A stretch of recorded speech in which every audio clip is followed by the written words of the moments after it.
Hello everyone. Welcome back to Unroaded.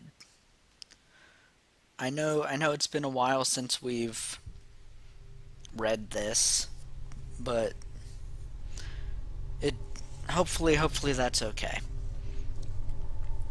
So where we left off, we met this dude. He's kind of weird, kind of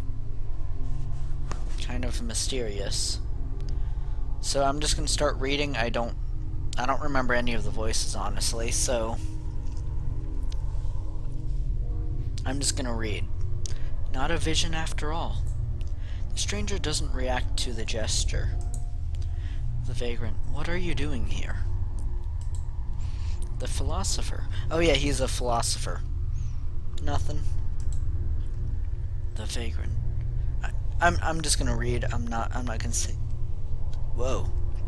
The name. How is that? I'm thinking. This in action for the world of the dead. What are you thinking about? About water, earth, sky. What else can you think about while being dead? About your grief? That is a one-way ticket to oblivion.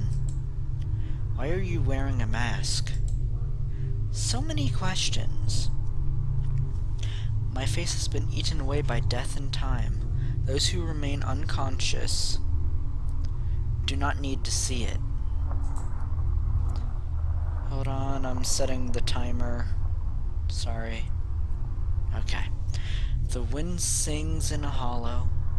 The philosopher responds to its song with a quiet humming. An awkward melody brings unwanted memories. This is an anthem. Something in this humming sounds terribly familiar. You remember it too, yes? I'm gonna say yes, 'cause just I kind of want to stay on this guy's good side, because he kind of creeps me out. I remember, although I do not know why. Behind the cold mask, the vagrant feels a smile. See, I knew it. I knew we'd get a smile, or something, or he'd be friendly. You all remember it. There are no names, no past, but each one of you, remembers the anthem. You speak as if you are not one of us. I am not one of you. Not really. It was not the Necromancer's actions that caused my curse, and I remember everything. Do you remember why the war started? Who we are, and why did we fight? Yes. Tell me. When the seas depleted, a lot of no man's land appeared. The kings of the two largest empires were constantly engaged in long negotiations about how to divide the new lands. Nobody wanted to make concessions. I wish I could say that the rumors led the Necromancer to the lords, that it was his evil tongue that provoked the first war, followed by another one. Isn't he guilty for the fate of the dead men wandering everywhere? He is just as guilty as the kings. Everyone was hoping to prevent war, but at the very first chance they grabbed hold of lies and intrigues. After fulfilling his part of the deal, the Necromancer gave an advantage to one side by resurrecting their fallen warriors. When they refused to satisfy his demands, he did the same for their enemies. His demands were again not satisfied, so he left and let everyone to kill each other. The philosopher laughs quietly. What was that he demanded? I don't know. Whatever it was, it cannot justify two wars. You would have only one if he hadn't intervened. And you wouldn't be here now. And where am I? On the way to the Necromancer. You did not notice that you always go forward? As if something is calling you to move on without you realizing where to. But you do know. Something is waiting for you beyond the sun. The vagrant remembers a maiden with a shield dying on his hands, and his thoughts are empty. He doesn't hear the song. only his grief. He confesses, no, and yet you follow his call. He sings to you. He sings to everyone. He summons the remaining stray dead men to himself. He wants to fix what he has done. By killing all of us? Yes. The philosopher laughs again, and the vagrant becomes scared for a moment. He managed to forget this feeling, fear. He didn't recall about its existence since he realized he was dead.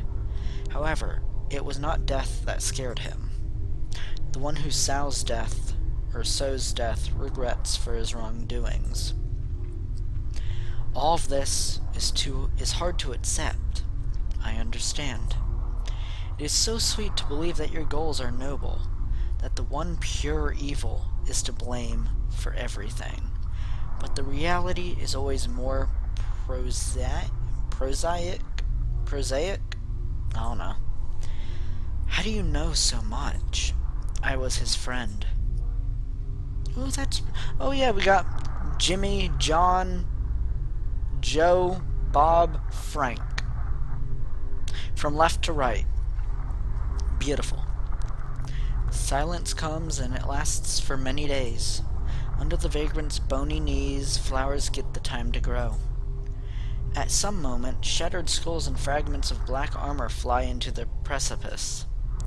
The vagrant recognizes the executioners in them, those who had sworn to kill the Necromancer and destroy all living things.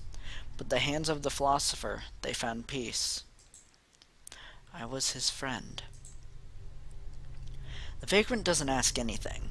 Everyone wants to save something. He began his journey in search of others. He wanted to talk, listen, and feel. Now the philosopher is behind him, and time belongs to them.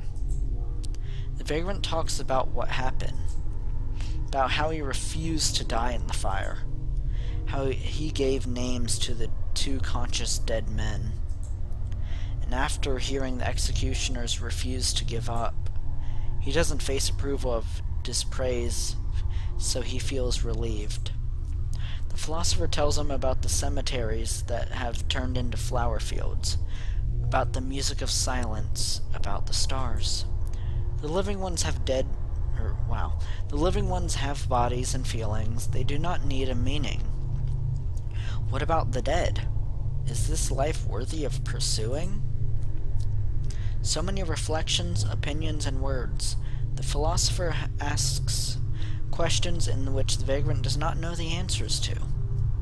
One thing is clear for both of them. The Necromancer will not back down. And this means that no one will have the opportunity to find the answers to these questions. Only when the vagrant notices the rust on his armor, he realizes that years have passed. He and the philosopher get to know each other too well. The moment of departure arrives. Getting used to loneliness again is not so difficult, because the vagrant is calm. He preserves this calmness and carries it with him to the rest of the way. Going down the hollow that frowns under the weak sun, the vagrant finds a deep hole. The tunnel leads to some caves left by long-dead underground creatures. He finds their large bones and almost rejoices that he doesn't have to fight them. The tunnels are damp and the wind howls within. Moisture settles on the armor. The living ones couldn't breathe here with ease. Light is being replaced by darkness, and each step spreads an echo. No need to get used to the dark, the vagrant listens. Listening to his footsteps, droplets that crash upon hitting the stones, a song. Beckons him almost imperceptibly. I'm still sounding out my words. This is an anthem in someone's yearning.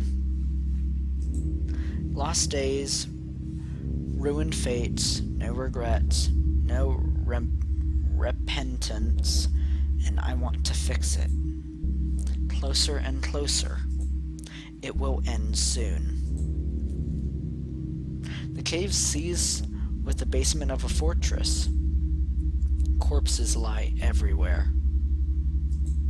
Stumps, bones, eyeless heads, the earth is black of the flesh that mingles with mud.